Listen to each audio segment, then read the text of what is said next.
On va commencer d'ailleurs par juste une petite aparté comme ça avec le vice-président, s'il est là, le vice-président de la Chambre de commerce et d'industrie du Var, pour parler de l'implication locale. Si quelqu'un peut donner un micro à monsieur Philippe Bartier pendant 3-4 minutes, si vous pouvez nous parler de ce qui se passe ici. Et puis ensuite, nous allons vous raconter une histoire d'eau avec EAU, bien évidemment, avec Patrick Loras, ingénieur Veolia. Voilà, merci. Je vous en prie, monsieur le vice-président. Merci, bonjour à tous et merci de nous avoir invités. Nous, pourquoi? Parce que je représente les chambres de commerce.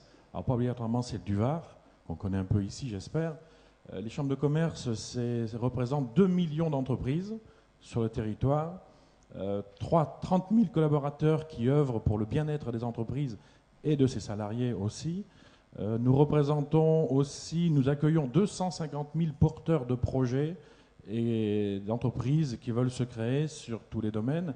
Et bien entendu, vous voyez là l'impact que nous pouvons avoir vers le domaine économique, vers l'industrie. Alors pour les chambres, bien entendu, nous ne pouvons que saisir cette opportunité, l'opportunité de développement et de croissance sobre et durable de nos entreprises. C'est très important. J'ai oublié de dire que nous avions 600 000 étudiants. Nous formons 600 000 personnes directement liées aux besoins des entreprises. Et comme l'environnement, le développement durable est aussi un besoin actuel, donc nous avons potentiellement 600 000 personnes qui viendront en entreprise avec une formation adéquate.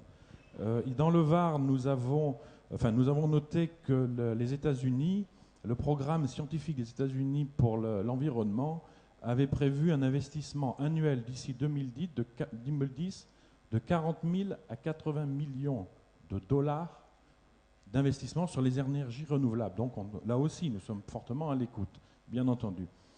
Sur PACA, nous avons un pôle de compétitivité, PACA Énergie, le CAP Énergie, qui va regrouper 190 organismes et entreprises qui auront pour mission d'étudier l'impact, d'étudier les nouvelles énergies, notamment sur la diminution des gaz à effet de serre. Au niveau de la Chambre de commerce, nous voulons aussi montrer l'exemple. Notre aéroport, nous avons diminué nos consommations énergétiques de 35%, 50% d'eau. Pourquoi je parle de l'eau? Et je sais que tout à l'heure nous en avons parlé. Le Var, nous sommes très dépendants de l'eau. L'énergie aussi, et vous le savez tous, quand on a eu des grandes pannes il y a quelque temps, donc nous voulons que nos entreprises s'inscrivent totalement dans ce que nous réclament, à l'heure actuelle. Nous avons aussi un port de commerce, et là nous avons un gros souci. Vous avez vu la presse à l'heure actuelle.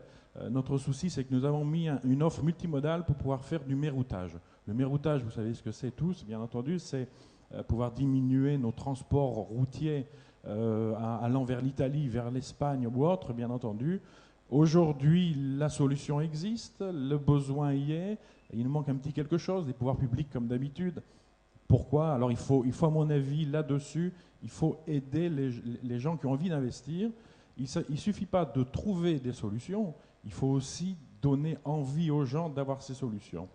Voilà, c'est tout ce que je voulais dire.